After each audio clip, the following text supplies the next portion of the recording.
seatbelt is fastened. Seat backs are in the upright position.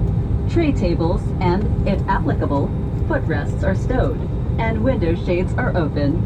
Large electronic devices and carry-on items should be securely stowed in the overhead bins or beneath the seat in front of you. Our cabin crew will be passing through the cabin to assist as we prepare for our arrival. Mga binibini, ginang at ginoo, bilang paghahanda sa ating paglapag, mangyari pong ikabit ang seatbelt. Ituwid ang sandalan ng inyong upuan. Tiklupin ang tray tables at buksan ang window shades. Ang inyong mga electronic devices at carry-on items ay siguraduhing maayos na nakatago sa overhead bins o sa ilalim ng upuan sa inyong harapan. Ang inyong mga cabin crew ay dadaan sa buong cabin upang tulungan kayo sa paghahanda sa ating paglapag.